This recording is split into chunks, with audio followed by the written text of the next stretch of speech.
Welcome back to the Curiosity Connection podcast. I'm your host, Na. Today's guest is Joe Taylor, my neighbor, and I've known you for almost a year now because we connected through our kids. Feels longer than a year, but yeah, it's been at least a year. Today's topic is in honor of this year's 2026 World Cup, FIFA World Cup specifically, and the host countries are North America. It's a triad, which hasn't been done before, considering the last one was in Qatar. So we have Canada, US, and Mexico, and our city is one of the host city. And today's curiosity topic is kind of gonna segue into that, which is FIFA World Cup, soccer/football, and Ted Lasso. Oh, Ted Lasso, right? Because we've had conversations. Yeah, we love that show. Yeah. So let's start before we get to that main topic. Out of curiosity, help the audience understand how you got into the world of football. At what age? I also appreciate you use the word football because there's obviously. I try to say football and soccer, knowing my audience, because obviously, like North American, I would say soccer, but like one of my friends who I interview, he's Scandinavian, so I have to say football. No, it's one of those. I've been here 15 years, and at this point, it's soccer to me. But I also have to remember that it depends on my audience how I refer to it, so I appreciate you. But have you ever like let us slip and accidentally say football, but your audience is like, "Are you talking about?" Like, all the time. Like I can never win. If I'm talking to my football? friends at home and it lets slip that it's soccer, I get yelled at, and I fear it elicits confusion in people. So how did I get into football? So I think as a kid growing up in the north of England, it was just. Where in the north of England? So I was born in Manchester, and then we moved around a lot, and then really kind of grew up in a place called Yorkshire. So it was what we did. It was just, that was it. Like me and my brothers, like that's what we did all day, every day. Yeah, but let's slow down. Like you said, that's what you and your brothers did. But was it volunteer? Like, I want to join this football as a certain age, or it was like your parents were like, this is part of the culture, let's just throw you in there?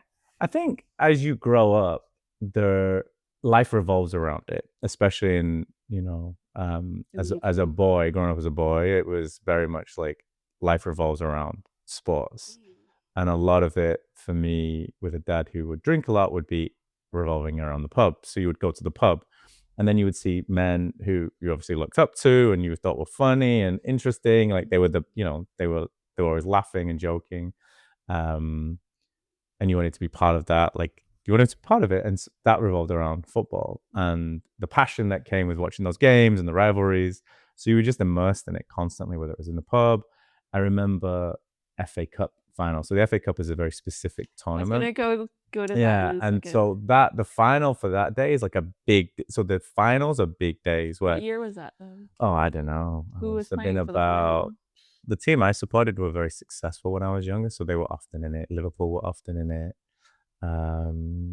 Chelsea, Arsenal, they were the big teams. But they were the days that you would kind of look forward to, remember. Family would come over and there'd be a barbecue and lots of drinking, and it was the fabric of life was really woven around. But what I'm hearing is it's more of as part of the social culture, that's what you were immersed in, but in terms of playing in the sports. So that kind of then led to, there wasn't really a discussion that whether you wanted to or not. It was just what. I don't really remember having any friends who didn't play. It was something that was just what we did. It was just, I don't ever remember not liking it and not being part of it from a young age. What's the age difference between you and your brothers? It's not that significant. There's only. So the three of you guys all went in at the same time, or was it like? Because you help me and the audience understand the difference in the UK system, because I know when I was talking to a friend in the Scandinavian system and he grew up in a small town, he said that was part of the culture, but there was only one club, right? And he says the difference with the sports in Sweden versus Canada, he says in Canada, or specifically Toronto, we have organized sports at the middle school and high school, whereas in Sweden they didn't have that. So did you have something similar like that in the UK? Yeah, I mean, there were kids who were exceptional athletes and they would be in the academies for all the pro teams. And then there's I don't even know how many levels there are. So there's semi-professional, professional, and then in the professional leagues, there's multiple different leagues. So there's a huge infrastructure in terms of where you can join. So what did you and your brothers end up getting thrown into or registering for?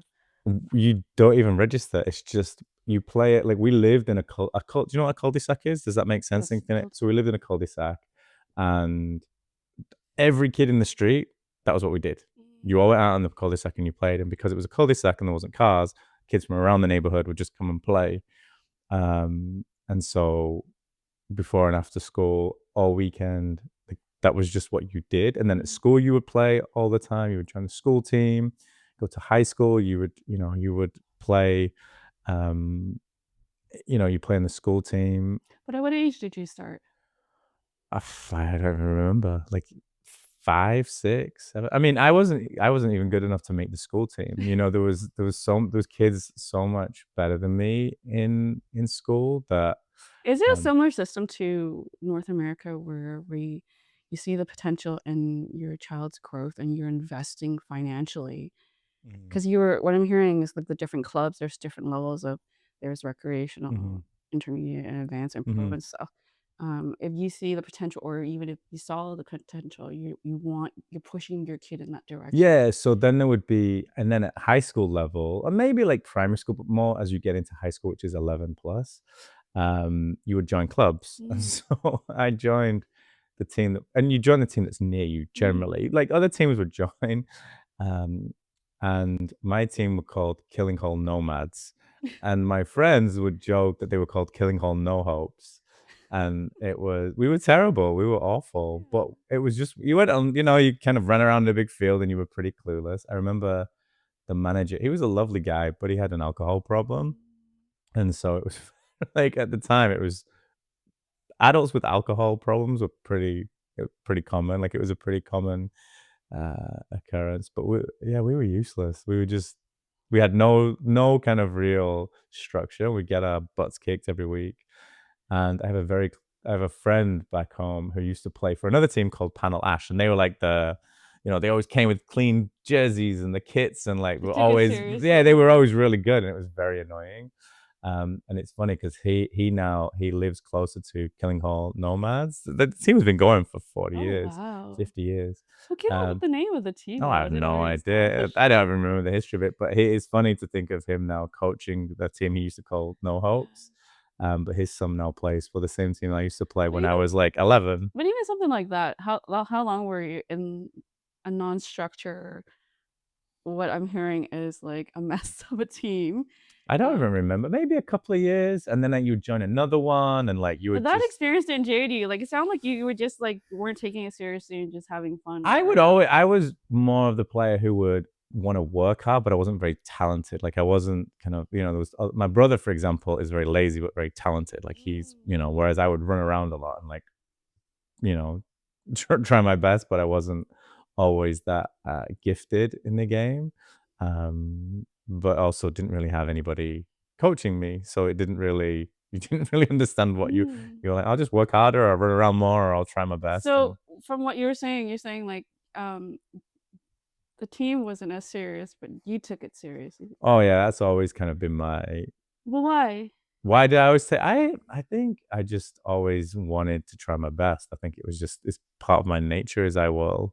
But how did the rest of the team receive your seriousness, considering what I'm hearing? You weren't like, I wasn't confident at 11 to kind of I was an earnest 11-year-old, which I think the other kids were like, they were also clueless, or not really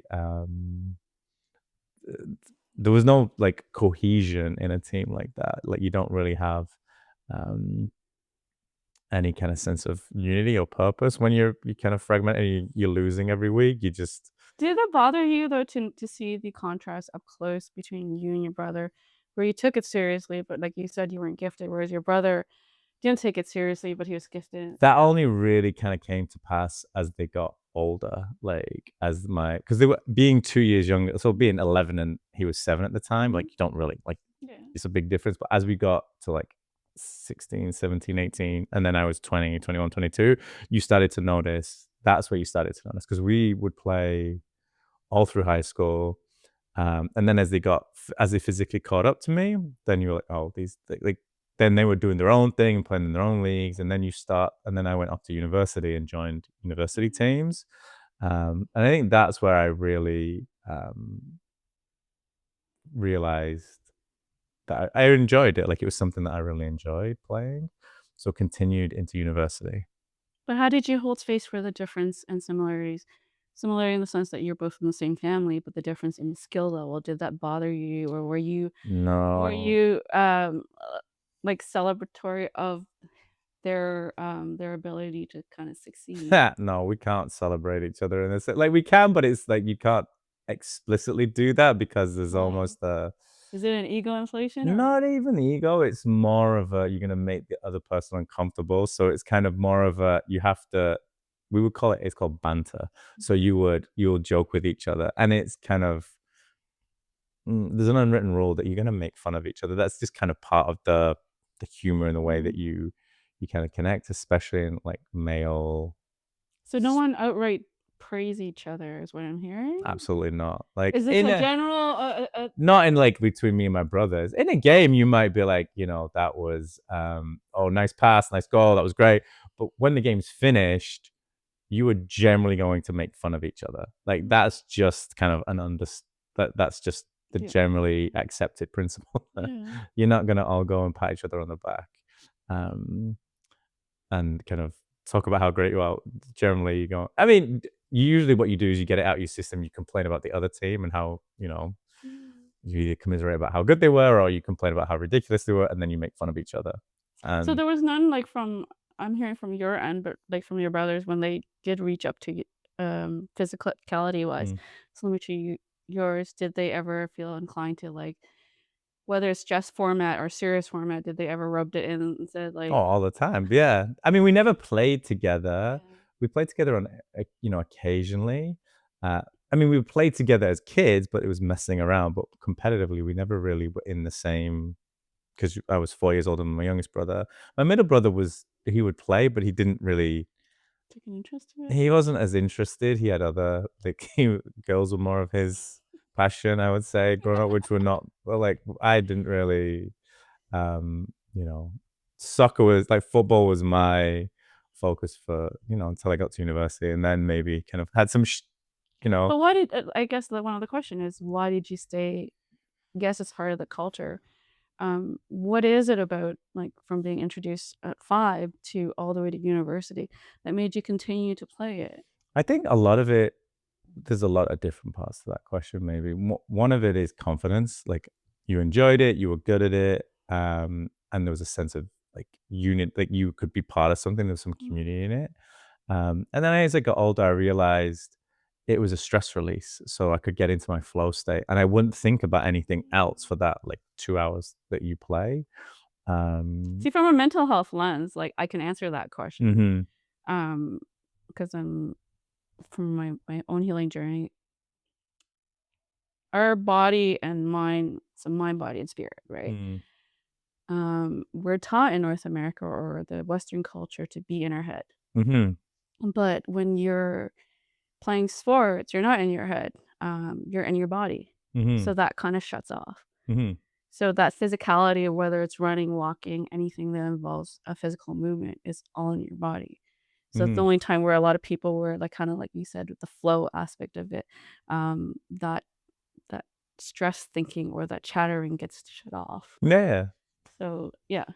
And I think the last thing I would say is it was a really healthy way of kind of channeling my anger, my aggression. Like, growing up in a house, there was, I grew up in like, I had an alcoholic, violent dad. Like, I had a lot of things I needed to process, and football gave me a space to do that in a healthy way. Because it made me feel better, but it wasn't kind of directed at one individual, Right. but it was just a way of, What um, you've come to process. yeah, like, it was just a really, I would play in university, I would play 3 times a day sometimes. Like, Oh we wow. would, yeah, like, it would be, I would just, if I could play, I would play, and it Yeah. didn't matter where I was playing. And I wasn't necessarily the best, but it was, yeah, it's just there was nothing I didn't enjoy about it. It was, it was one of those. I look back and I think they were some of my um, most carefree, happiest days. It was like football all day, every day, Yeah. and then we would go and watch football after, and like so it was just. But it sounds like it's when we talk about interests or things that bring you joy, Mhm. that clearly sounded like it was something that brought you joy consistently. Yeah, Otherwise, you wouldn't like your desire to play 3 times a day, yeah, like, you know what I mean? no, exactly. It's something that it's just part of who I am. It's something culturally, and I think moving here, it also showed like I have interest in lots of different sports. I'm not necessarily passionate about all of them, but I enjoy the fact that my kids, you're aware, like our children play together, pickleball, basketball, baseball. Where did that come from, that whole diversify range? Well, I Because think some they're just exposed to it here, and I like the challenge of different but some sports. people, like, no matter they prefer to just remain in that specific lane, you know what Mhm. I mean? Like, going back to even the UK culture, it's only football. You breathe, live, and eat football. Um, I'd say for the most part, I think there's cricket's a big sport, rugby's a big sport, tennis, depending like there's but soccer is like the national. It's mm, obviously the national sport, but I think I'm really happy that my kids have a variety of different things that they can experience, because I look back and it was really football is tribal at home, so you will often judge somebody on who they support, right? Like, and I still do it to this day. mm. It's one of those. It's so innate in you. It's an innate like, we don't like them from this place because of this reason. They don't like us from this place because of this reason. These types of fans are like this. These types of fans are like this. The stereotype that comes with that, and being away from it. And I still do it with my friends. Like Mm, we still joke with each other about it. Um, like the team I support, because they were so successful for so long, there was a sense that those fans were arrogant, and it was probably what team is true. that? So Manchester United, and How the how did help the audience, we'll go into that too, is how did you, has it evolved from different team and then you finally commit to that team, or was it from the get-go that is your team? that was a team my dad supported and his dad supported and blah, blah. So that was just, I don't ever remember making a conscious choice. It was just, Even this is after the fact, you stuck with them? Why did you stick with them? because you can't not, like, that's like, it's just, they're your team. Like, that's, you can obviously pick who you want, Mm. but once you pick a team, it's like an unwritten rule that Yeah, they're your team. but I find it fascinating too because it's like you go I mean, I from was born in the city. That was kind of like, they're your, like, yeah, and we'll get to that too yeah. because David Beckham for 10 years played for Manchester. Hmm. All right, so he was up and coming when you were following the team. Yeah, I would have been, I think I was 16 when they won. They hit the pinnacle of Mm. the kind of the team's like most successful season. I was 16 and I remember that. Did having David Beckham's present in that team redefine, your appreciation with the team, or it didn't matter even before his arrival or after? He wasn't really, I think from a football perspective, he was impressive. He was a great footballer. But he was one of like 4, 5, 6 exceptional players at that time. He wasn't my favorite. I liked him. Like, he was one of the Why best players. wasn't he one your favorite? Oh, I liked Roy Keane because Yeah. Roy Keane was pure rage. And like, Why did you like him? because he was You just saw so yourself? serious, and he was a leader. He was like, this is he accepted nothing but the best from his teammates, and he would push people, but he would also stick up for them and like be brave. And but he also did some terrible things as well, in terms of he ruined another player's career Mm. purposefully. But he was one of those players that was just, and I was like, this is Yeah. he was an inspiration in terms of when you watched him play. There's a feeling that you get when you watch certain players, and you just know, you're like, we're gonna win because of the way he Mm. was playing. Mm. Um, and he was just great at everything. He So wasn't a contrast that. show off. Like, he wasn't like Beckham was. So that's what's my next question. Contrast Mhm. him, Roy Keane, to Beckham. But Beckham also would work hard and would try and do all the other things. Um, but there was all this other unnecessary, like, what felt like unnecessary, like, superfluous behavior. Like? Well, just like the stuff in the. I was 16 at the time. The judgments I had of David Beckham at 16 in a pretty homophobic, intolerant culture in Northern England was pretty. I wouldn't be the same now, and I really don't think that judging any athlete for who they are as a person is really like I couldn't care less. But as a 16-year-old surrounded by, a lot of intolerant worldviews, you were a little. It was a little bit like, really, do we have to whereas Roy Keane was very. It was about football, and that's How long did he play for Manchester? Who, Roy Keane? Yeah. Oh, I don't even know. A long time. Like he was there a long time, and then he fell out with the manager, and he went on and did his own thing. But yeah, there's other players as well that were also exceptional. So, what I'm hearing, you said it was an unwritten rule to not once you select a team, you're bounded to that team. Oh, there's no. So, do you know anyone who has started off with a certain team and then evolved and switched team in this? So they call them plastic fans. Why? I don't know. It's just I actually don't know why it's a reference as plastic. I guess inauthentic, but yeah, as I've gotten older and kind of been away from it, I can have an appreciation for other teams and not really care.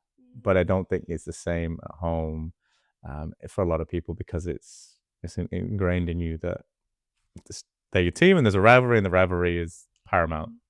See, I'm asking that question because I listened to Trevor Noah's podcast, What Now? And he had Malcolm Gladwell on, and they were talking about football. And he said he was never a big football fan. Growing up, his core was video game. And he said, look, the television was constantly hogged by people who are watching football. So finally, FIFA comes out with a FIFA football game, and he starts playing it. And he's just like in awe with some of these like characters, and so he starts following them in real life. And he lands on a German coach, Jogan. I'm gonna butcher his name. And he led like a minor team. They were the underdog, and they end up beating like the top tier team, which is what we see now in sport, which is purchase the best athlete. And then later he gets relocated to Liverpool. And so that's how he established his team, which is Liverpool, because he had no team prior to that. Jurgen Klopp? Yeah, Jurgen Klopp. So that's his story of how he indirectly fell in love with football because of Jurgen Klopp. And also when he heard the Scouse anthem following the Hillsbury tragedy, Never Walk Alone, he was like this ethereal unison song. He's just like, solidify my love for the team even more. So that's why I'm curious. Like, it's like the folklore, right? Like, and Hillsbury was a horrific thing that a whole, like, especially the Liverpool fans experienced. Was it talked about like after the fact growing up? Oh yeah, like there was national inquiries and the corruption of the police and the criminal behavior of the police in the UK and just the way that the fans were treated. Like it was a defining moment in how soccer was treated. Like I remember going to a Manchester United game after that, and I don't remember how old I was. I was about 8. I was little, and I remember looking up at a police officer on a horse because they would crowd control with horses, and the police officer told my dad I had to go in a different line. And my dad had to go in a separate, like kids, and they were separating kids and adults. And my dad was like, absolutely. Like, are you crazy? Like, no. And the police officer was arguing with my dad. And my dad was like, well, you can try and but it's not happening. And I remember getting into the stadium and there were kids like walking around. Like it was, but they were lost. Like they had no, like they'd separated the adults. And I remember my dad telling the police officers, like, do you not remember Hillsborough? Like it was a thing that like, everybody, I didn't really understand at that time, but like the adults understood the signal. Like it was a national tragedy.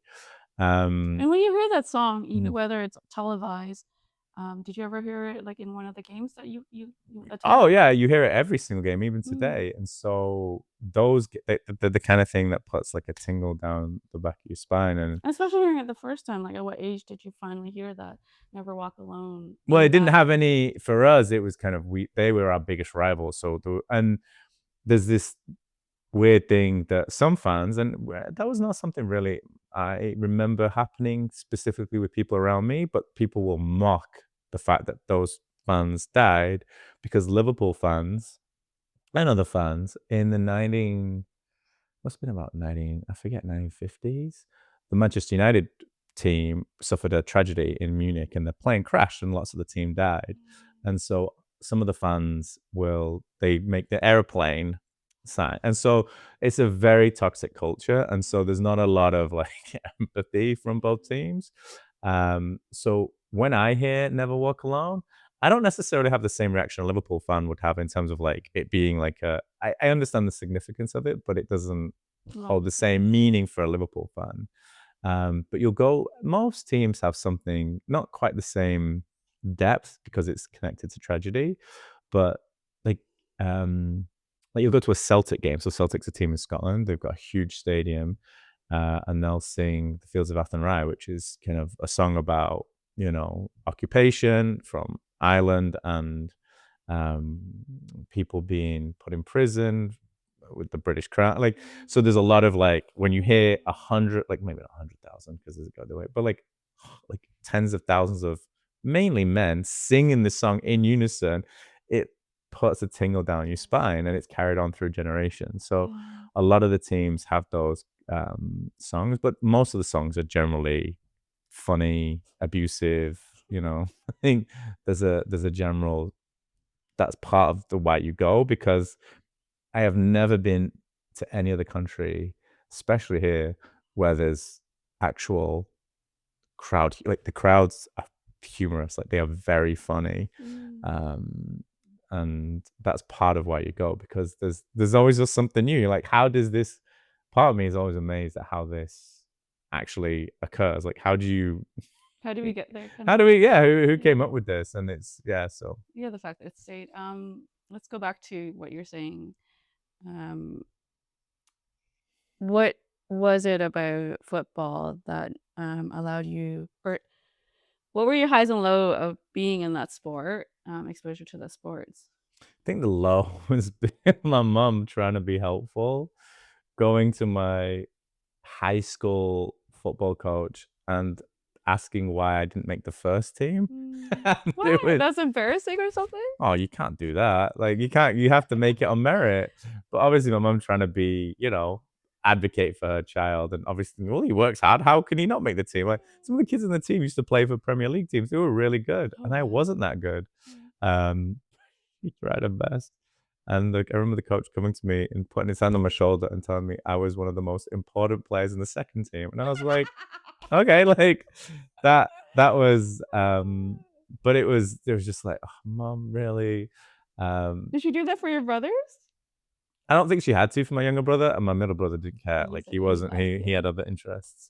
It was, and then with the rivalries with my friends, like I would play a certain position, another guy would play a certain position, and we'd make fun. Like I would make fun of him and say the only reason he got in the team was because he came from the same town that the coaches came from, and it was called Knaresborough, so he was in the Knaresborough Mafia. So I couldn't accept that he was, better than me. That he was at the time. Like he was good. He was better than me, but we would have that rivalry.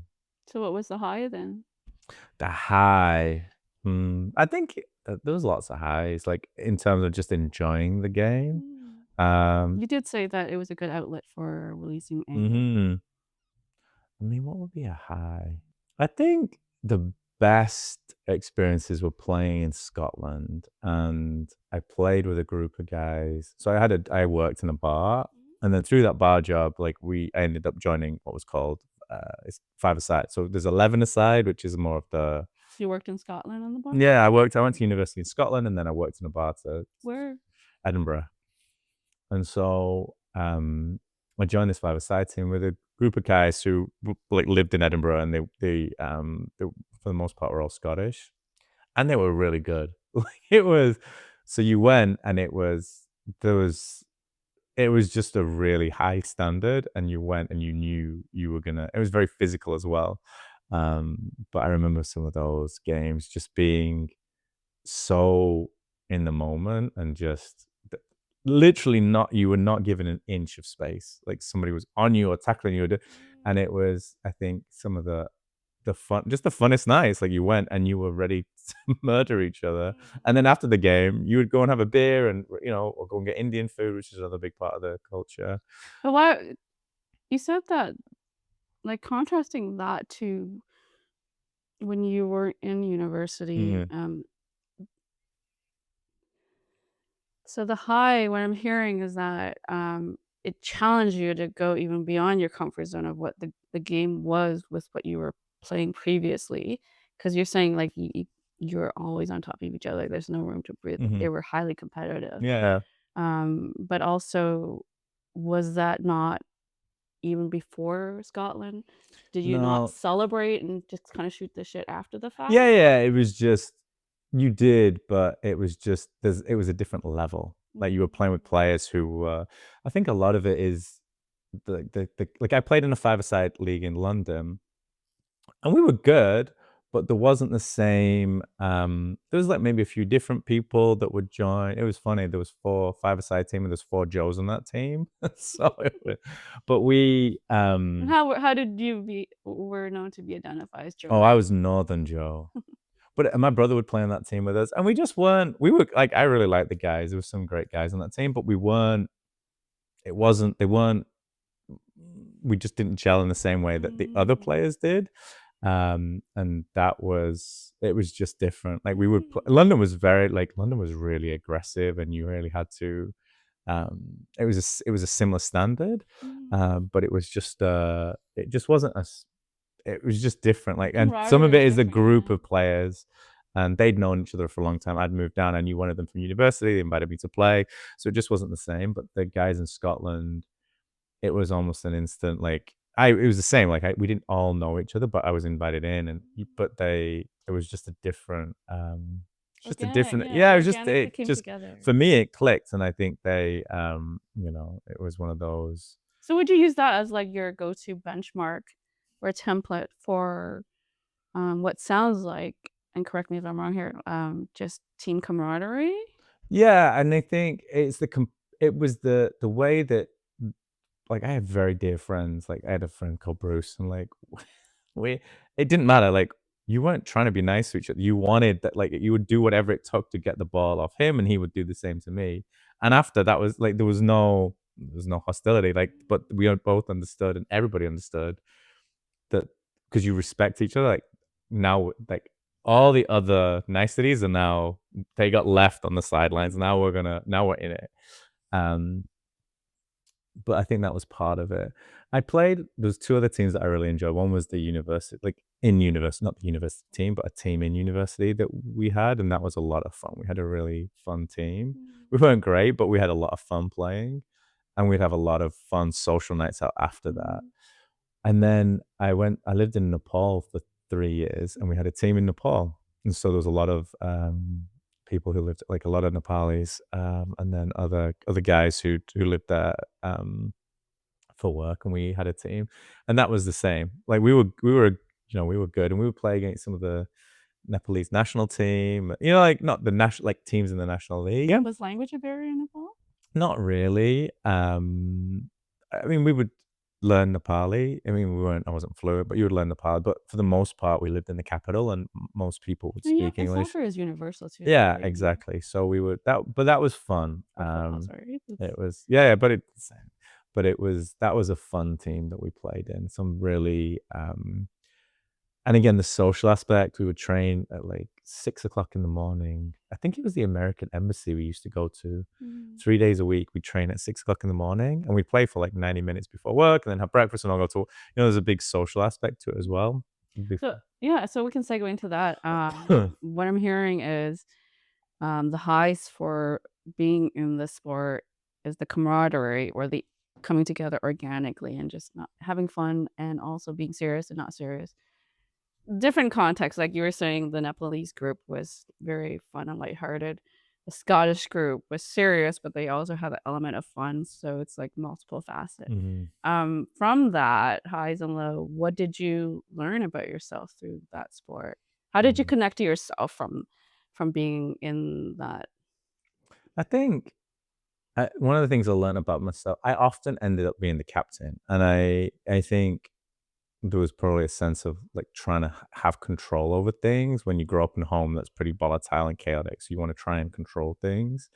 And I learned a lot of how not to be in the university team. Like I wasn't a helpful or supportive captain. Like I look back, I'm like, what? I was an asshole sometimes, right? Like you wanted to win, and you weren't really aware of But how did you get to that point? Because hindsight is this real. Sometimes you get to that point because your friends tell you that you've been an That's asshole, where I'm gonna which say. is like, Yes. yeah, that's why they also could stick up for themselves and they would tell you being an asshole.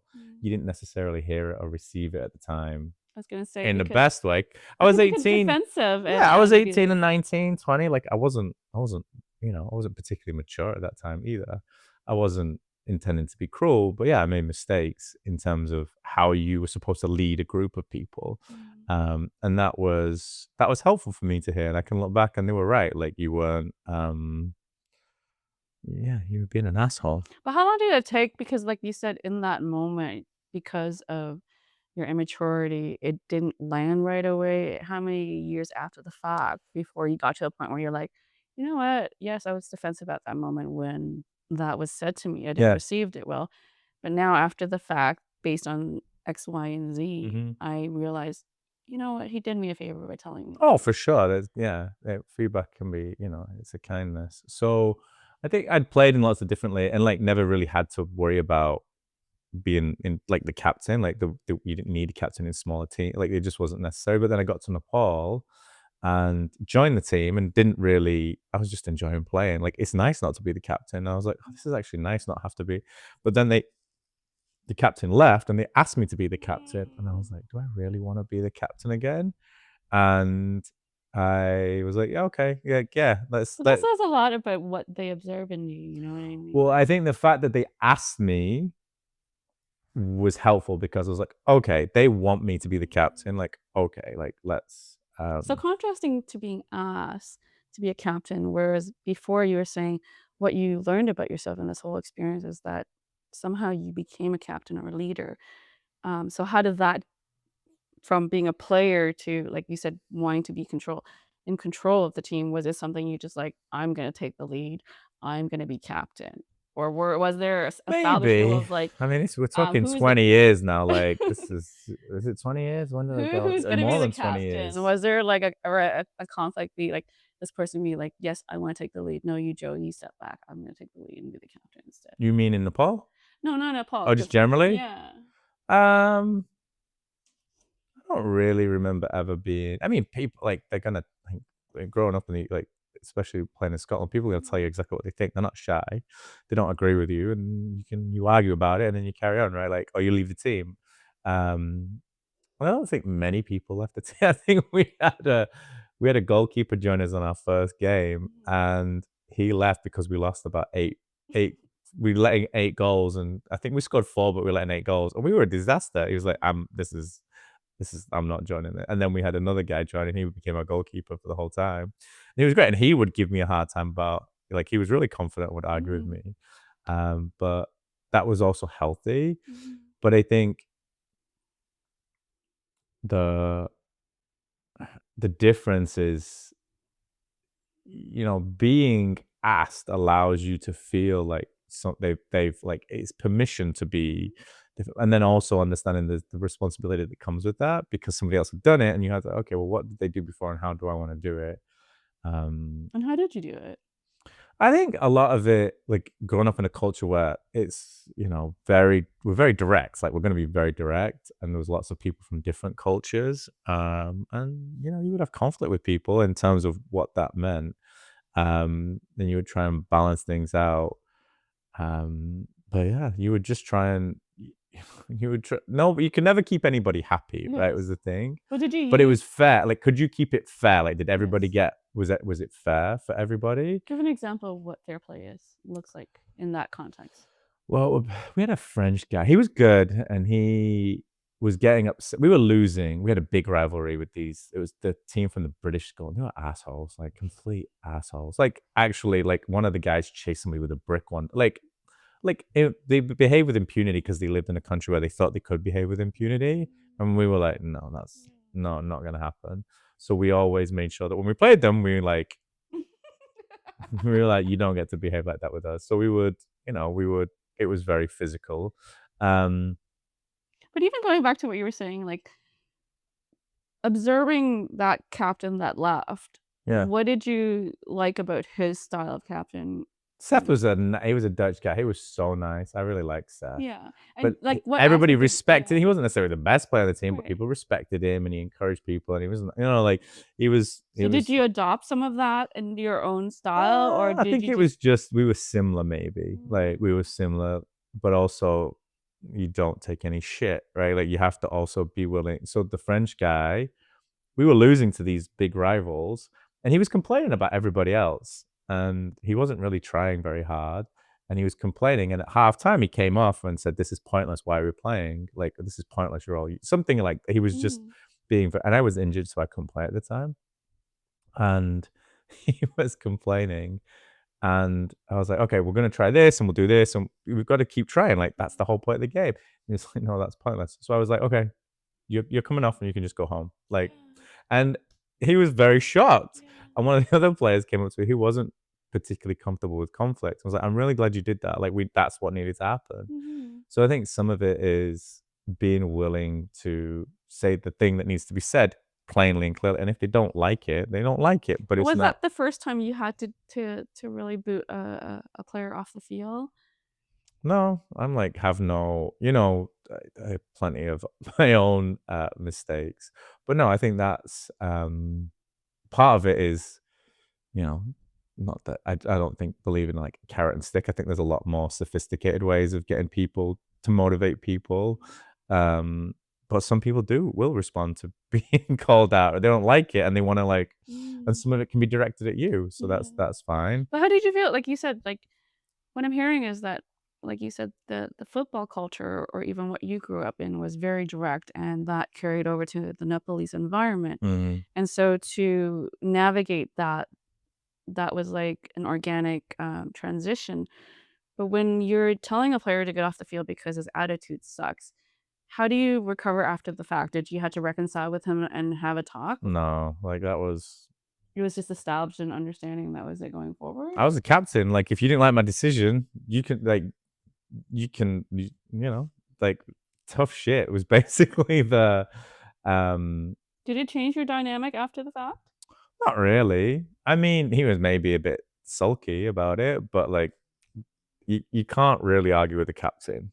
And that was where it was kind of sometimes you have to make a decision and you're trying to win something and you've also got to think about how it's perceived by everybody else Mm. around you. And some of But it is if but you're you're gonna saying to argue with the captain, it can be many things because what that can be if someone's hearing that, it can mean like, "Oh, the captain's always right."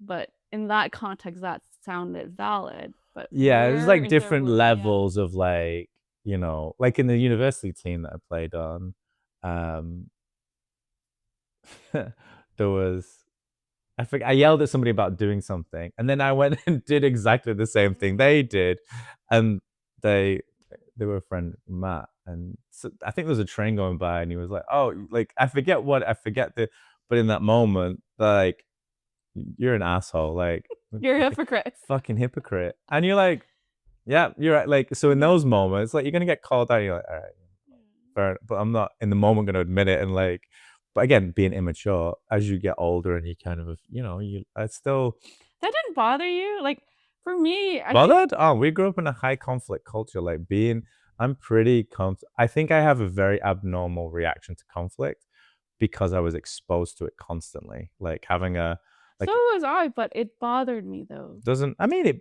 I don't. I don't take it personally. Like I don't think that somebody's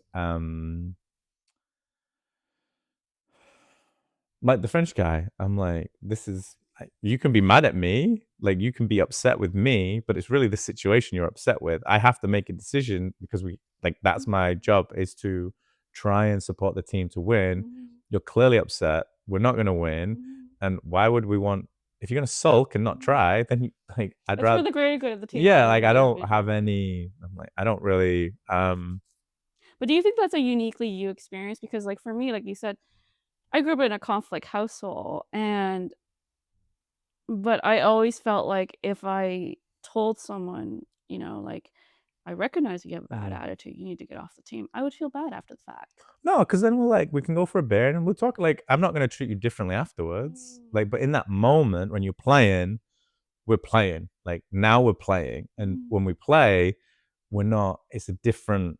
It's there's different rules. Like we're playing. We wanna. We're competitive. We want to win. Doesn't mean we're gonna be like assholes to each mhm, other, but there's a different standard that we hold ourselves to, and you're part of a team. And if you can't, if you're having a negative impact on the team, um, but is that a uniquely you thing?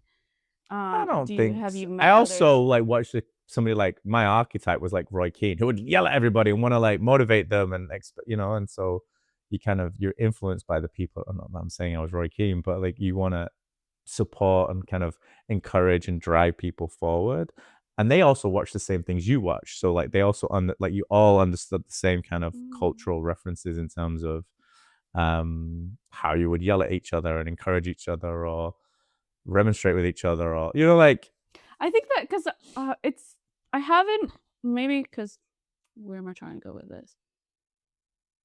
I think you're one of the rare few that I've met in talking to people because and maybe it's like attract the like, because a lot of people, there's always a sense of guilt after they've told someone, Mhm. um, whether it's for a good intention, do you know what I mean? Mhm. Whereas, like you said, you kinda sweat it off Yeah, yeah. after the fact. Yeah, and I think it was never I never tried to make somebody I never tried to make somebody feel bad when I was playing because that was how I experienced it a lot of the time was when I was younger, like kids who would say shitty things about you because that was just how they were, right? They were kids, they didn't have a Mhm. lot of guidance. And I remember there was one, it was a Scottish guy, he was called Rich, and he played on our team, and it was in Nepal. And there was a Dutch guy who wasn't he'd try really hard and he would work hard but he wasn't as confident, like he was newer to the game, so he wasn't as confident. And I remember saying something to him. I'm not like in an like it was could have been received negatively, but I was reminding him to do something. Mhm. And Rich taught he was like, if you tell somebody to drop the hot cup of tea, they're gonna drop the hot cup of tea. Like say it, like be like support him. Like Mhm. why you so there's like they're not scared of telling me exactly what they think, Mhm. right? Like, and it's one of those. I was like, oh yeah, he's right. In that moment, you're also running around, so there's adrenaline. Mhm. Um, but it's you're not trying to belittle people or like scare them into but like there's a lot of yelling and encouraging and kind of a quiet team is not generally a good team. You want to be very vocal. Like Mhm. vocal teams are usually, I mean, if it's toxic and just screaming at each other, clearly not. But vocal teams are generally better teams because they're talking to each other, communicating, do this, go there, do that. What we like, there's a lot of the teams who are vocal are Mhm. generally demonstrate a stronger sense of unity.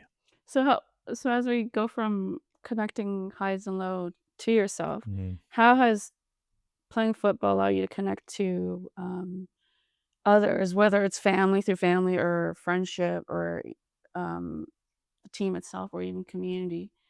In what I mean, ways? growing up, me and my brothers are very, very different in like almost every aspect of our lives. So sport is a unifying thing that we can talk about. Like even now, like, if I look at my phone, I'll get a text from my brother. Any other million things could be happening, and they can't engage in those things, but they want to engage in football. And it's just Mhm. we understand that, and like Yes. they will, they will make fun of me for it because I go to therapy, I do, and they think I'm ridiculous, right? But football is a safe box we can all operate within. Um, and I think as I've like I stopped playing when I came to Canada because I tore all the ligaments in my left knee and just didn't ever want to risk that again because it was a long recovery time. How did you navigate that? Because, when that is such a part of your identity. Oh, I struggle for sure, but nobody there was no I notice now like the teams that so where I'm going with this is I stopped playing. It was hard moving here because I think soccer been such an important part of how I'd socially made networks and friendships. And not having that here was a big deal. I did play here for a little bit. I'll be honest. they were terrible, the teams I played. They were like, it was embarrassing. Like the goalkeeper would get the ball and kick it to the other goalkeeper, and you'd be like, what is happening? Right. My standards weren't, I wasn't a Premier League, I was nowhere near a professional. But even at our level of like people who would play competitively with like amongst friends, we were good. But how do you go from that, instead of using that as your benchmark to be like, I need to find other teams that are at that caliber? Well, I gave As up finding that here. I decided, and this was 15 years ago. So, and the standard now seems a lot higher. And so I kind of just didn't, I accepted that living here, it wasn't going to be part of, part of my, and then having kids, I was busy. Like it was just not something that I got to do. But see, that comes from, where do you think that comes from? Because not everybody gets to that point. Do you know what I mean? I think it was a combination of the fear of being injured again, not really feeling like there was any point. I was like, like why would I go and play? Like, but it also sounds like adaptability, right? Yeah, I maybe struggled here with mental health my first year here with the physical injury and not being able to do the things, not feeling like it was, I think a little bit of a, how would I say this? Arrogance, like nobody's good enough. I'm imagining like a hockey player going to England and trying to play in a local league. I got somebody here playing pickup hockey. Like, what is happening? Like these guys are awful. But at least like you said, like from what I was hearing, at least when you transition from UK Edinburgh League to Nepal, even though it's a different country, that caliber was still carried in the Nepalese sports team versus coming from there to Canada, where it's like, well, I think it's like a lateral to like a little drop, right? I also think I didn't really collect a lot of data and I had limited experiences. And then with the injury and like I made some assumptions that were inaccurate about, the quality. How did you get to that clarity? I think because I injured myself and I really was like, okay, this is like, what's the point, right? Like I was negative because I'd had a serious injury and did that humble you in some ways? The injury? Yeah, for sure. Reframe like your whole outlook on a lot of things. Oh yeah, like not being able to to play was like for over a year. Like I was in a cast from like it was a serious injury, so it definitely had an impact on my mental health and not being used to winter here. My first year, and it was just like things compounded, so it was like I was very negative about it. But now, I the thing that I've learned is I get the same joy watching my son play. So they play, and my daughter started to join as well. And she's not as passionate about it, but I've learned that I get the same flow state when I coach the school team. I mean, we're not very serious, but like I will coach the school team. And what I really appreciate is the other parents coming in and being like, they weren't very confident, and like now they feel good about like, and that's all that it's really about. How did that shift it from that caliber as an individual in a sports environment to having kids, and then shifting that mindset that I'm not going to apply that same principle of competitiveness? I mean, the competitive. No, I'm definitely, as a coach, I'm like, they know we're competitive. Like I'm not.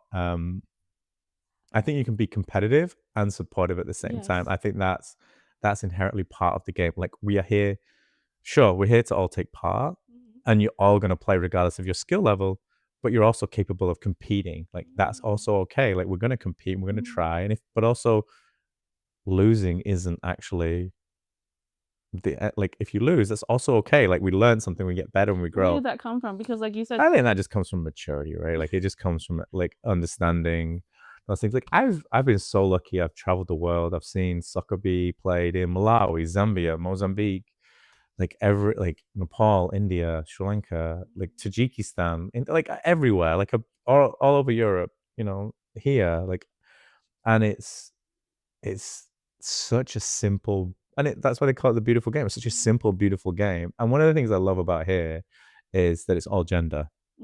And I think growing up, we were obviously like, it was such a toxic culture, right? Like it's not a complete around sport. I mean, like the idea of, making it accessible for girls was never even on the radar. Yeah. Like there might have been a girl. I don't remember there being a girls' team, never even discussed. Like, I genuinely. You never saw girls play like In university, maybe, but not really. Like, I never remember it even coming up as a discussion, and I think that's, one of the and especially, like, with transphobia now and, a lot of other issues in sport, like, the idea of making it accessible was never really even on the agenda, and so one of the things I appreciate, and maybe it's not just here, maybe it's also, like, I don't play at home anymore. Mhm. I mean, here's home now, but, um for the sport itself, I think, the fact that the Canadian women's team are one of the most successful, right? Christine Sinclair. The top of my head, I don't. There's a Canadian athlete, trans athlete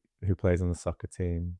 Anyway, but like I think it's like it's a progressive. The sport has the opportunity to be progressive in many ways because it can be for in some ways there's a low cost barrier. You don't need it like it's not like hockey or American football. Like there's it's a low ceiling sport where you can just go in yeah. minimal equipment And I think seeing everybody playing, my son will play in teams with all genders, and they are like they can see like this is like the it's not about your gender, it's about your skill. yeah, and that's really important. Like your own daughter, I've watched, she's a natural athlete, and she didn't even. I remember thinking, has she been playing for a while? Because that's she a naturally different story. Because but she's like some kids just naturally She understand the body is, movement and how to and I receive the think this is ball. where And the struggle we're having with her is because she took to football or soccer so naturally that when she joined school sport, she has this misconception that her caliber should translate across every single sport in life. oh yeah, that kid that And might we have that I think same she hasn't discussion. quite figured out that it doesn't work that way, so then she gets really frustrated with Yeah, yeah. herself and the team, and I try to explain to her the house league versus, school league Hmm. system. Like, we have an example where, the volleyball team, I asked her, I said, "How was, practice?" And she's like, "Ugh, I wish the coach would just not, include the grade 4." And I said, "What's the problem?" She's like, "Mom, half of them can't even bump or volley." Oh yeah, the yeah. And I said, "Okay, kiddo, let's put a pin on it." I think there's a reason why they decide to include the grade 4 because it's always been 5 and 6, but maybe due to the lack of enrollment, they Mhm. want to grow the talent early. Yeah, yeah. I said, "No one goes into a sport, being a pro. Even pros are heavily financially invested, right? Like, if they have that desire and skill to want to be in this sport and the coach sees that potential, like, why would they not nurture that? And maybe over time, seeing that someone believes in them, they can improve that skill." Yeah. And they're still developing, so they don't have the physique, but over time. And also I said to her, I'm like, imagine yourself in their position where you find the courage to commit to something. You don't know the home environment. You don't know what the parents' Yeah. expectation is. And if it gets to a point where the coach cuts them, it really ruins a child's confidence. One, yeah, that's And so that can be a important. template for like, I do not want to ever join anything Yeah. in life because this one experience has jaded me. And what if they come home and then the parents like, you must be stupid or dumb or just, Yeah, yeah. to not have that skill set. So I said, try to think from a broader perspective. How much of that lands is just No, and it's repetition, right, and yeah. experience, and they gotta figure some of this out themselves. But yeah, I think for me, on a personal level, watching the kids play and seeing them develop and go or feel confident, I'm in a flow state, and I don't think about anything else. Like I'm just like watching I'm like, okay, like let's Was that a desire to say, this is what I grew up in this sport and I did? I'm gonna try to introduce my children to it, or I was it think something that was honestly, like the volunteer? coaching, I think came from Not just the coaching, but even, playing the sport itself. I have no idea why I started. Honestly, I couldn't tell you. It was just osmosis. Like it was just what we did. Like there was no kind of origin story. It was just Mm. go out, go and play outside. Like that was Like my like friend, the one I'd interviewed who worked for FIFA, he said that, he has no expectation with his kid, and I think it's kinda left them with a sour taste because they associate their dad as always being absent because he traveled for work with uh FIFA, that they have no desire to go into playing yeah, that makes football. sense. Yeah. And so it's sort of like kinda like you said, it just kind of evolved naturally, and from that, you've just kind of allowed yourself like I said, you appreciate the flow Hmm. that has carried over and also the bonding and experience with your kids that Yeah, you've got. and I love that. my daughter's also, she wants to do training, and she wants to, be part of it. She's in the volleyball team and the soccer team, and she loves Mm. pickleball, and she come she plays dodgeball and basketball, right? Like, and it's the confidence and the joy of playing a sport, which I think I really learned to appreciate moving here. Is like there's so many different things you can enjoy. So what is a benchmark for what your level is in terms of building confidence? Because you said that sport has allowed you to connect to one, leadership, your ability to be a leader, but the confidence that you acquire from that, like, at what point did you realize this is giving me something and I'm like, what does confident look like to you at that point and how has it evolved now? Mm, I mean, I think you've got so much data as you get older to understand where you would generally, like, I can go to any team and understand how I would contribute or not contribute. Right? Like, I'm just gonna understand because I've got lots of experience. So I think on a sporting level, I'm obviously like, I have no sporting career ahead of me. Like, my sporting career is way behind me, and it was never a career. It was just, Yeah. it was a passion and a leisure time. Yeah. But I think I understand now, like, I can confidently, like, coach kids and understand how to play the game. And it was funny because my son wanted to join a new team, and they're an elite team, and I didn't want to stress them out with kind of anything, but in the, like, we'll go and play in the park, and we'll train together, and they're always wanting to play, and we were doing certain things that they needed to do, and they got there, and the coach did exactly the thing that I thought they were going to do in terms of what they needed to work on, and they made the team, and they did great. Like, they scored, and all the other kids were like, like, it was, I could tell they had a very positive experience from something they were nervous about. But I just understand it. Like, I understand how to play the game. Like, it's just something that's, but like most of my friends, like, now I've got friends whose kids are, doing the same things and joining teams. And it's not me as like, this is all of my friends growing up. We all understand the game. And But do you appreciate now seeing it from a child's lens, a removed aspect from versus when you were in it as at your son's age? oh, for You know what I sure. Like, I mean? look at my son I was trying to explain to him, like, if I'd have tried to join the team at the same age that you just joined, Mm. the coach would have been like, "Thank you for coming, but, like, sorry, like, I had no guidance or support or understand." And but I think kids, like, a little bit like you talked about your daughter's experience, like, this idea of, like, where you need to be Mhm. is part of that struggle in terms of helping them understand you need to progression is not linear. Like, you're going to Mhm. go up and down and up and down, and so watching that progression through, commitment and effort and a little bit of talent, but also, like, a lot of it is just commitment and effort and consistency. And so never having that as a kid, I was like, you just weren't ever going to, and I would never have made it anyway. Like, I was not going to be a professional soccer player. This wasn't going to happen. I wasn't, despite all of the work that you could have put in. There were players who were, I remember a guy, I worked in a bar, and there was an Australian guy, and he played for the Australian national rugby team. Maybe not the national, like, but the under 21s maybe. I remember him just saying to me and my friend, I said, "But why don't you just try harder? Won't you, like?" And you were like, I think we were drinking beer at the time, so we were probably like, "Well, this isn't helping." But trying to, like, the absurdity of it, like, if we just tried harder, like, everybody wanted to be a professional soccer player, and the chances are minuscule, right? Like, that you're gonna make it. Um, Did you ever meet Roy Keane? oh no, like, I never really, like, I was not that, like, I need to line up, and, like, my son will go and, like, wants to get people's signatures and wants to. Who's your son's favorite right now? Your player? So right now, so they're an Arsenal fan because the granddad's an Arsenal fan, but Yeah. also, so this is like a loose family connection. My mum's cousin's son is Declan Rice, Mhm. who is Yes. a I've heard your famous son soccer mention player. that a few Yeah, times. they will mention it a lot. So Bragging rights, yes. yeah, they will often be like, "Oh, my cousin's Declan Rice." I'm like, "No, no, no, no." Like, Declan Rice is I'm not even sure what he might be my second cousin. Yeah. Or Why does he like him? Not because of the family relationship. Well, that's 100% because of the the family connection. There's like a kind of a sense of like we stick with our own, yeah. Yeah, for sure. There's that part of it as well, and they can like tell their friends. There's this connection. It's just funny that Declan Rice's son's also called the same as my son, which is I always think is funny because it's not a common name. And is Roy? Would you say? And Declan Rice is also really good. Like that's another thing. I think that's part of it.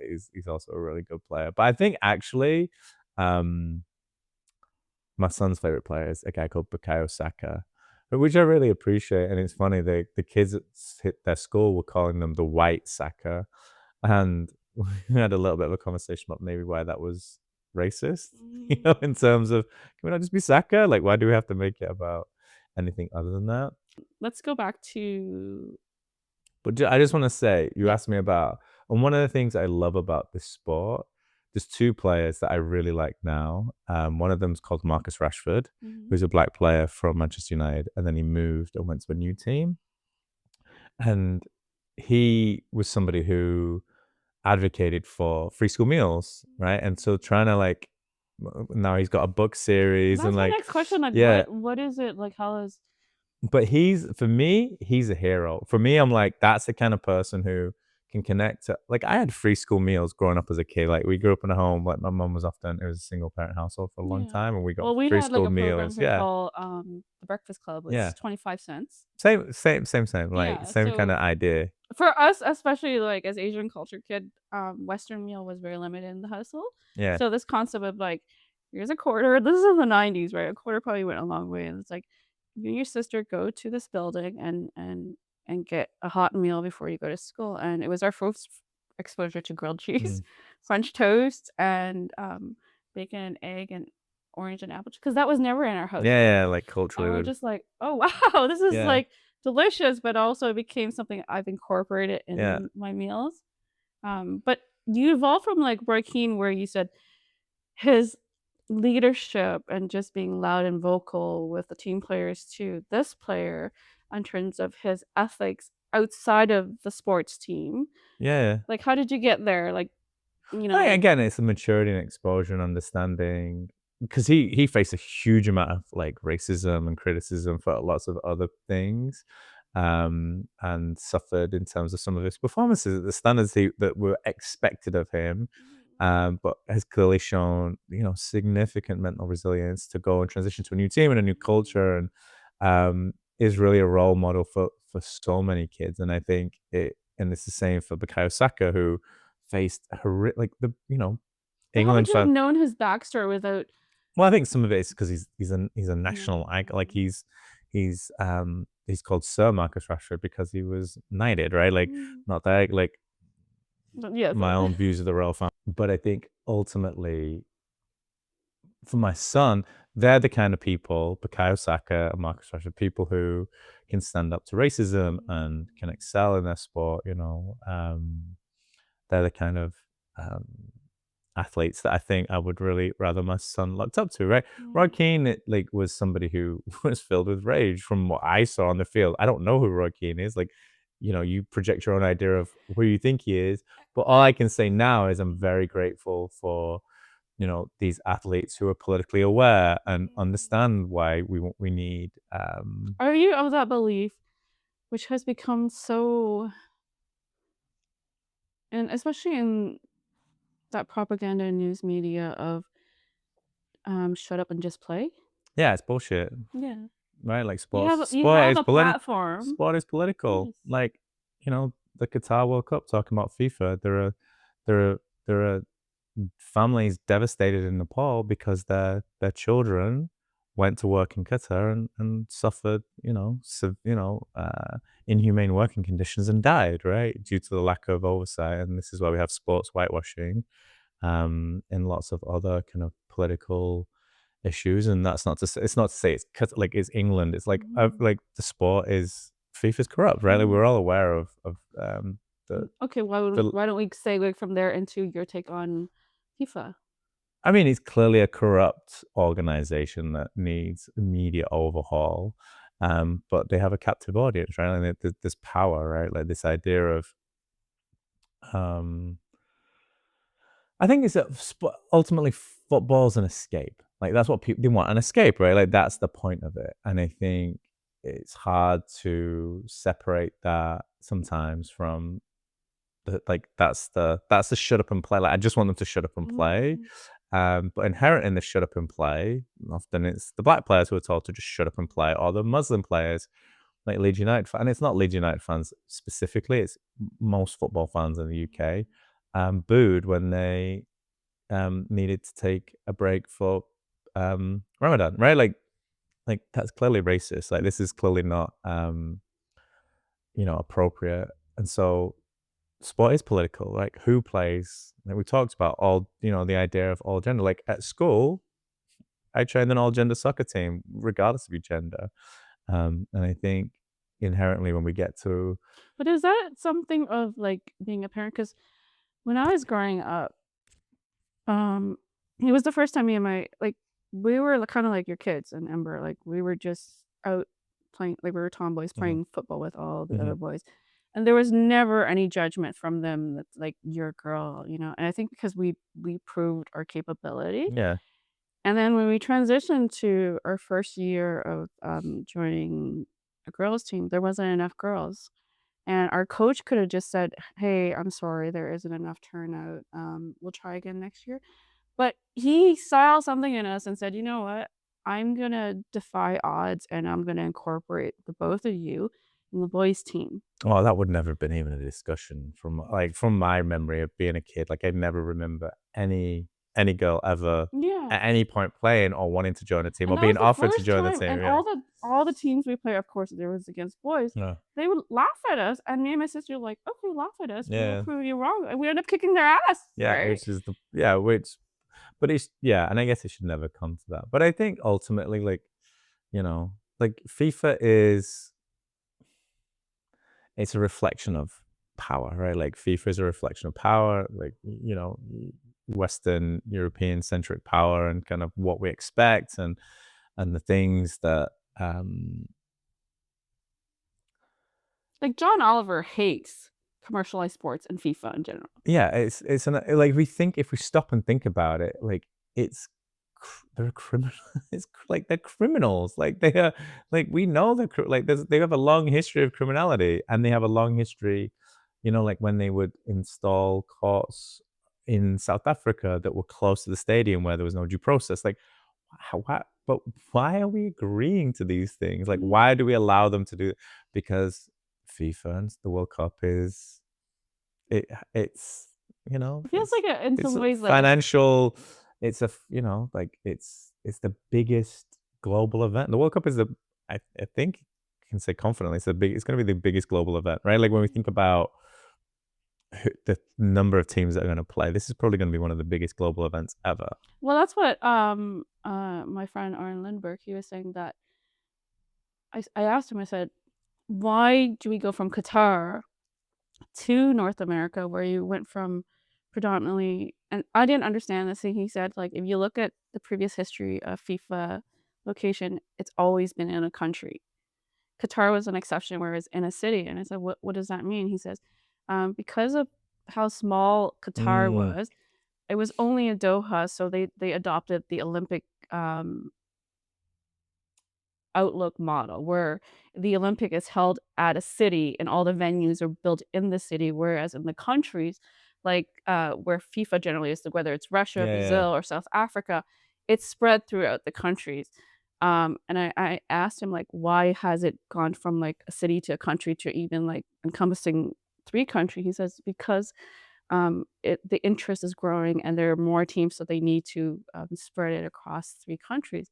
And he even said that the follow-up World Cup is going to be between Portugal and Spain Hmm. and Morocco. Yeah, And I'm like, so they're repeating that 3 country system yeah. method again. He's like, yeah, because the I'm like, why has it revised from there? Obviously, the evolution of the game. Like, I think there's this misconception too, and help that segue to another question.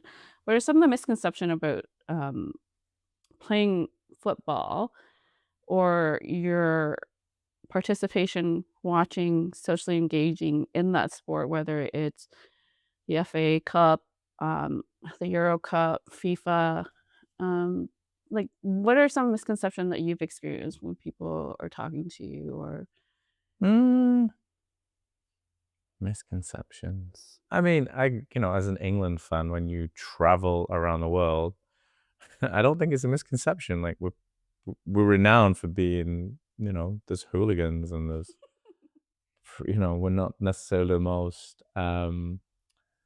uh thoughtful travelers, in terms of how we will go around.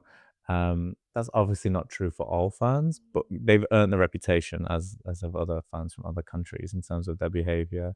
Um, I just think the diving thing is pretty funny. the diving? So if you're a soccer player, you dive, right? Like there's a lot of diving around.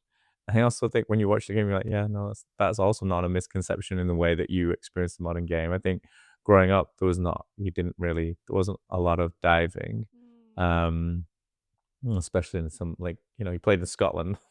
You you dived, they were gonna make you pay for it for the rest of the game, so you didn't dive. You also just wouldn't have a dream of it because you were gonna you pay for it. I don't know there's any real misconceptions, to be honest, in terms of that I've experienced. I don't think I find it particularly I mean, the stereotypes, but they're not necessarily wildly inaccurate of the small minority of fans who cause those stereotypes. Okay, so is Roy Kent from Ted Lasso? From what I hear you describe of Roy Keane, is Oh, that he's 100% intended to be Roy Keane. I'm yeah? sure. I'm sure he is. Yeah, 100%. I mean, obviously, there's the creative license with it, but yeah, that's the archetype, right? Like Yeah. this kind of angry midfielder who yells at and everybody's scared of him, but he's also very good, right? Like So who that's did you see yourself when you were watching Ted Lasso, or how did you even kind of. like were aware of Ted Lasso? I don't. I think it. I don't even know when it. I think. I think I watched the first season. Oh, this is gonna be like ridiculous because it's like, you know, but actually it draws you in quite gracefully, I think, in terms of your appreciation of it. And then the kids actually started watching it, and then I was like, oh, actually, they were maybe a little young for some of Okay. the language in it and some of the commentary. Um, But I remember like talking to you about it, and you said, "Oh, I should really have the kids watch this." At one point, yeah, and no, I did. I watched it. I think because it deals with. It's not really about football. It's about mental health. yeah, Yeah. exactly. Um, but set in a football team. Mm. Um, Did you see yourself in any of the characters? oh my god, no! Like they're the professional footballers, right? Like those you're Doesn't not. matter. Like, I mean, remove the professional No, aspect of it. Like, did you not see yourself in any of the characters? no. I mean, no. Like they're all the things that they were struggling with. Like I would never be able to relate to, like the challenges of an emotionally stunted professional soccer player. They were. I think I saw myself in Ted a lot. Emotional avoidance. Yeah, I don't have emotional avoidance. Like Yeah. I'm pretty comfortable. I mean, I go to therapy. I can talk about these things. Like I think it's Mm. not something that um I don't really I can only do that after I've gone to therapy, but mm, leading up to it, I was like Ted, where like he was advocating for all his players to go see the therapist, but she was the last one who was avoiding to go see a therapist until near the end, do I right? have anybody I would think about kind Maybe that like No, I'm just trying to what I'm doing now is thinking about some of the players. well, you got Jamie Tarr, Roy Kent, Ted Lasso. You also got Coach the coach, Beard, yeah, Beard, and then the assistant, what's his name? Nathan. Nathan, and then a few of the other players too. And sometimes I think it's like Danny Rojas, football is life. I'm like, I love that guy. That is like, not that I'm necessarily But like, you appreciate where that's coming from. I can see that, yeah. oh yeah, like he's those moments where he kills the dog and then he takes the penalty and it's like football is life. It's like circle of life moment. It's like like it's pretty on the nose with that one. But yeah, like I think what I enjoyed about it was the way that they actually I think managed to capture some of the the culture around the game a Mm. little bit. What were your thoughts like? Especially the abuse of the manager. I was like, and it's abuse in like the guy who walks past him in the street, and the way he still calls him the same abusive name, but he says it in a different way, endearing way, yeah. And he's like, and you're like, yeah, that like that's how it kind of captures that British culture. Yeah, but even like when you were watching it, did you know it was like part of it was focused on mental health? I mean, obviously, as you get into it with the therapist, and how painful it is for him in terms of his divorce, and that is pretty clear. But yeah, maybe obviously, like it graduates into that kind But of. did you like that aspect, Oh, for mental health, sure. especially in toxic culture? Oh, for sure. Like I think that was one of the things that was like it deals with so many things, right? Like homophobia and racism and Gender. yeah, gender, like all of it, right? Like at the very end where they want to, they're going to start the women's team, right? Like it's all. Or being managed by a woman. Oh yeah, of course. Like being Rebecca, owning the. Last question is, what is your hope and vision for the future of the sports, whether it's football or FIFA? What would you like to see different or? I think the sport is only really going to thrive if it's made accessible. And I think at this point, like I read articles about, people who've been going to games for 50, 60 years in the UK, and are now being kicked out of their seats because they need to make space for corporate clients. That's unfortunate. But it's also just not unsurprising at all. And it's the way that it's like most things in life, right? Like we're reaching a point where it's not sustainable. And the only thing that sustains it are the fans. And if you create a system that is designed for the few, over a generation, you're gonna lose people. And I think, the only way forward is making it more accessible. So yeah, I guess I mean FIFA. I think FIFA is irredeemable. I think it's like how do you fix a broken system, right? They're clearly corrupt, and everybody knows they're corrupt. But like, what do we do about the corruption, right? Well, like an ungovernable, body that operates with impunity. Like, how do you?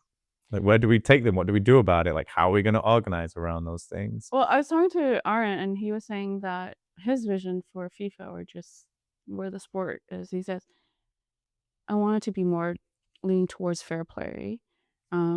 It's hard to remove that aspect because it's become so commercialized that it's focusing on branding and all these things. And I asked him, I said, what it sounds like is do you want it to be a return back to authenticity of what the sport was? The authenticity of the sport. And he was like, it's hard to say because, like you said, that's the corporation is going to keep going in that direction. And like, how do you hold something accountable? So is there a level of returning back to authenticity? Well, I think ultimately the idea that they own the game isn't true. Like they obviously own the rights to a tournament, but the game is really like honestly, like in these like fields in Malawi where these like there's a passion for it that is always going to be there, right? Like it's just or it's in Northern England or like out here, like you see, and all the like the infrastructure that gets put into it, or abandoned after the fact. Yeah, and that's I think where it lives and dies is really in the communities, right? Like and that's where again, when we see these regressive social movements where that has an impact on like who's going to play sport, where do we play, where do we invest, like all of these things that we see. So while we can point at FIFA and blame FIFA, I think ultimately, and we should, but we also have to think about how we create the infrastructure at community level so people can feel like it's an accessible sport and something we want to enjoy, and not get caught up in the kind of the corporate fanfare, which we will probably do in this city because that's a legal agreement that we have with FIFA to do. So how do we, like the legacy of the tournament isn't the infrastructure, it's the passion that to inspire a generation of kids to go and play a game, so they feel confident, and all the other benefits in terms of their mental and physical health. That's like really important. And it is one of those low cost, and It's universally yeah, translated or yeah. transcended. You literally need a ball on generally just a flat surface. Or whatever you were saying, Yeah. like it was like garbage compacted. Yeah, you actually ball. don't need a ball. Like they would, like they would tie their plastic bags up and wrap it in elastic bands, and they would play. And I think we'll, hopefully in my lifetime, we'll see a team from Africa or Asia win the World Cup, because it's not for a lack of talent; it's for a lack of investment, and it's. If you don't believe that, I can't really help you. And this is the final question: is who do you think's gonna win this World Cup, and who would you like to win? Or who do you think's gonna win the Canadian pool? Oh, I don't even know who's in the Canada pool. I'm like, not at all. I think Canada have Canada have done exceptionally well, and I think having watched them, and Alphonso Davies is, a real inspiration, I think, and I hope Canada do really well. I really do. I won't pretend to follow them closely. I think I'm an England fan. Like, we've always been close. We've always been a team. Yes. So I obviously hope England win it. I'm not going to be upset. Win? I don't know. It's almost impossible to. I think I hope I'm split. I kind of hope Spain win because of some of my friend said he thinks it's gonna come down to Spain. I said Spain and who? He said Spain and possibly Senegal. He said looking for Senegal. Yeah. Potentially, there's been the recent controversy over the African Cup of Nations. They had that taken away from them at the end, which was a huge controversy. But I think Spain, because as a nation, they are showing leadership on a global stage.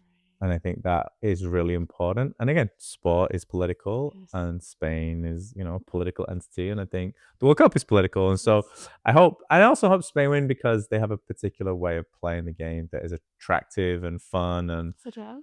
Well, it's attacking, and it's fluid, and it's nice to watch, and it's, they're also really good, which is very annoying because they're much, they're generally a more confident, kind of progressive in terms of attacking style, than England. That can often be, England almost get they're caught up under their own feet sometimes. They're very, it's almost like they don't believe in themselves at tournaments. That's interesting. Well, there's a bit there's a huge amount of pressure on them, and it doesn't, it's never, they just generally, and also the players in other tournaments have been exposed to serious racism, right? If they missed a penalty or they do, and it's kind of like, it's the toxic side of some of the media, and the pressure that's put on. That's the young players, right? Like, they're always going to make mistakes, and it's but yeah, I was really hoping Ireland made it as well, but they didn't make it. But Scotland as well. Scotland in any World Cup is. Did Scotland make it this time? Yeah.